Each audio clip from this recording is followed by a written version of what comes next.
Olá, pessoal. Boa noite. Tudo bem com vocês? Vamos lá, mais uma aula da disciplina Administração aplicada à Enfermagem do curso técnico em Enfermagem Instituto São Miguel para a turma de Gandu. Dando continuidade ao nosso assunto, nós falaremos hoje sobre a legislação na assistência de enfermagem. Pois é, nós trabalhamos debaixo de uma lei, debaixo de uma diretriz, aliás, de várias diretrizes. Sendo assim, vamos compreender o contexto.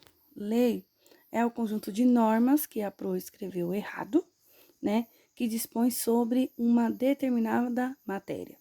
E legislação é o conjunto de leis, né? O acúmulo de leis que vigoram no ordenamento político de um país. Então, lei é o que determina um assunto, uma área de atuação, uma função, uma profissão. É o conjunto de normas, né?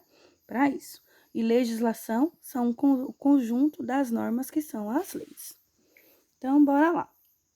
Dentro do conceito de enfermagem, a Lei nº 7.498, de 25 de junho de 1986, vai dizer que, da descrição das funções, o exercício da enfermagem em território nacional é livre, desde que se cumpram as disposições da lei. O que são disposições da lei? São os requisitos, são as solicitações. No artigo 2º, sempre nós falamos assim, artigo 1º, inciso 5º, artigo 2º, assim por diante.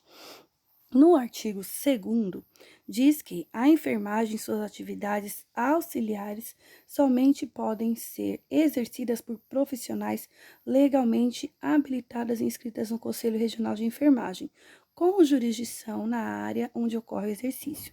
Ou seja, para que você exerça a sua função de técnico em enfermagem, você tem que apenas cumprir a carga horária da instituição, passar na matéria da PRO e receber o diploma? Não. Você precisa também se inscrever no Conselho Regional de Enfermagem de onde você mora. Nós estamos debaixo da jurisdição do Corém-Bah, Bahia, né? Se eu vou para São Paulo, eu estarei debaixo da resolução do Corém-SP e assim por diante. Pronto, em cada lugar que eu chego, eu tenho que mudar meu Corém. O seu Corém é válido em todo o território nacional. Mas para que você exerça a função em outro estado, você deve transferir o seu registro para aquele estado, porque existem leis que são adequadas de local para local, de estado para estado, tá? No parágrafo único do artigo 2º, diz que a enfermagem é exercida privativamente pelo enfermeiro, pelo técnico de enfermagem, pelo auxiliar de enfermagem e pela parteira, respeitando os respectivos graus de habilitação, ou seja, cada um no seu quadrado, cada um exercendo a sua função.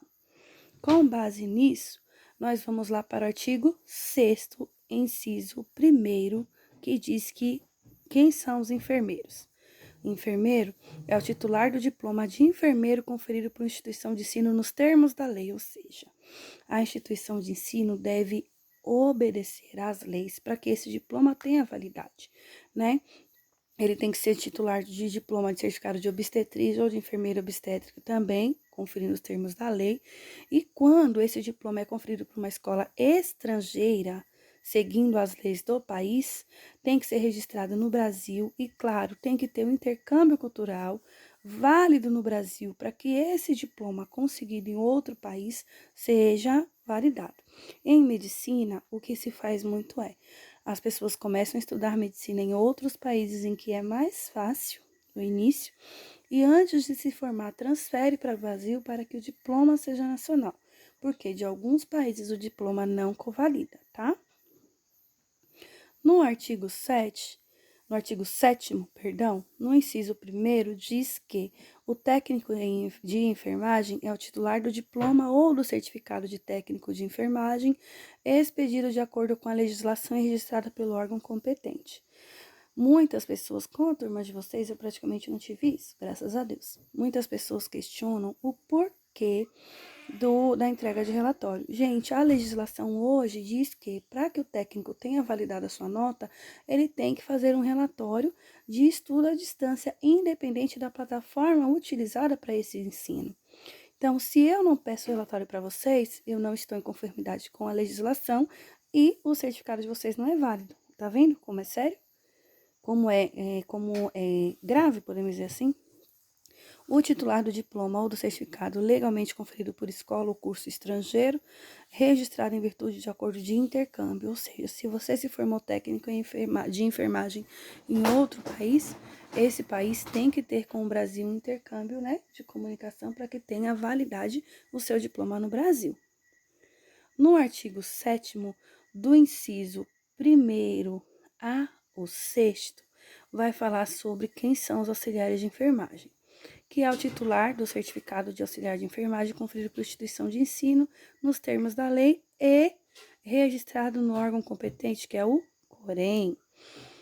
O auxiliar de enfermagem, ele teve uma lei estipulada, né, 2.822, de 14 de junho de 1956. Ali refere-se à formação. Já em 1956, antes disso, né, o artigo 3º, o artigo 2º, inciso 3º da Lei 2.604, 17 de dezembro de 1955, ele foi expedido, mas ele foi alterado pela Lei 4.024, de 20 de dezembro de 1961. Ou seja, gente, por que foi mudando tanto para auxiliar? Porque o mundo foi evoluindo, a tecnologia foi avançando.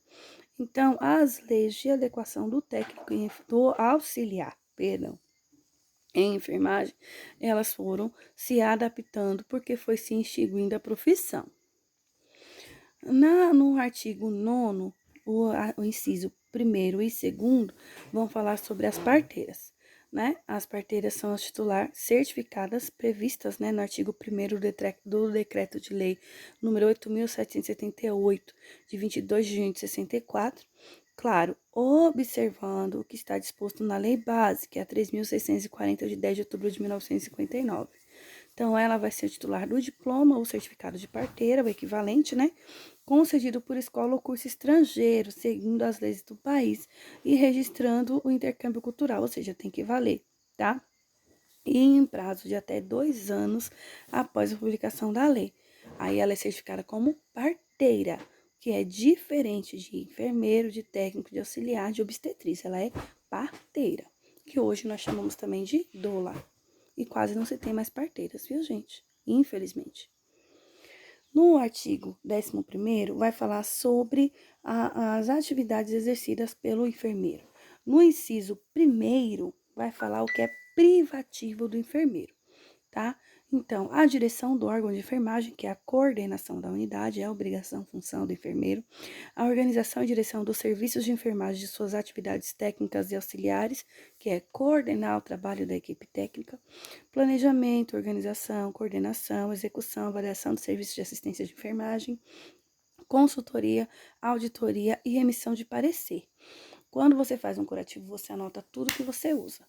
A auditoria de entrada, saída, compra, venda, funcionamento de um hospital na parte de usos de insumos é função do enfermeiro auditor, viu?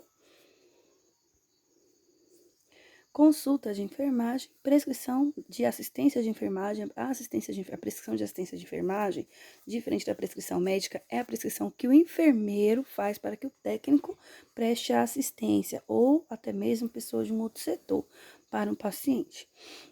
Cuidados diretos de enfermagem a pacientes graves com risco de vida é função do enfermeiro, assistido pelo técnico.